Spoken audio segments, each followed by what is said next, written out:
Umabot na sa higit sa 400 individual ang nasaktan sa nagpapatuloy pong traslasyon ng mga Katoliko dyan sa lungsod ng Maynila. Samantala, isang miyembro naman ng media ang naiulat na nasawi habang ito'y nagko-cover sa naturang aktibidad. Alamin ang mga kaganapan sa report ni Mar Gabriel.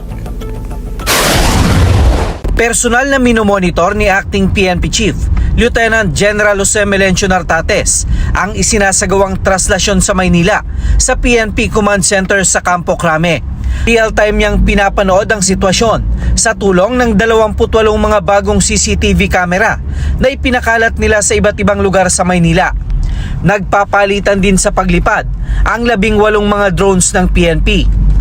As of now, we haven't monitored any criminal incidents or violent incident as well as accident, no? Hindi pa natin. Last night, I was there. May makikita mo siguro, tumaas lang yung alta-presyon or whatsoever. Meron naman tayong ready response team doon. Sa crowd estimate ng PNP, as of 1 p.m., umabot na sa 660,000 ang sumama sa traslasyon. Nasa 462 individual naman ang naitalang nasaktan sa gitna ng aktibidad. 87 ang nakaranas ng pagkahilo habang 142 ang nasugatan at agad na nalapatan ng first aid. Isang photographer naman na miyembro ng Manila Police District Press Corps na nagko-cover sa aktibidad ang naiulat na namatay.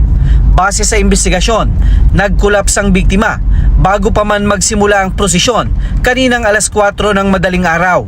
Naisugod pa siya sa ospital, ngunit namatay din kalaunan. Nandun naman si boss para mag-cover pa lang. Wala pa, hindi pa nag-uumpisa yun. Kaya lang nag-collapse siya dun sa sobrang pagod siguro. Inihintay pa natin, pero tingin ko tingin ko heart attack yun. Ano pa yun? Pero inihintay pa lang muna natin yung report.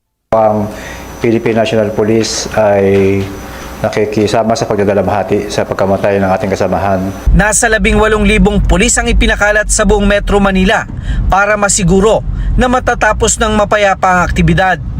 May mga nakadeploy din na ambulansya at medical teams na nakaabang sa mga masasaktan.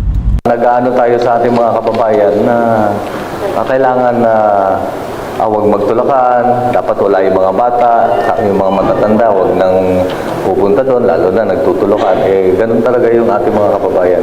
Mahigpit ding ipinatutupad ng PNP ang umiiral na liquor ban, firecracker ban at ang gun ban sa lungsod ng Maynila. Pinaiiwasan din ang pagdadala ng backpack at mga matatalim na bagay. Sana huwag na nilang dalhin yung backpack as well as yung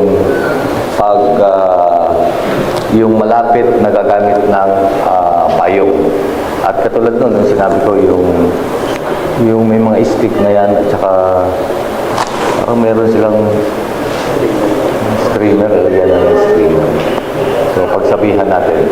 And para to ensure that aside from that is yung ating vendor, lalo na yung dadaanan.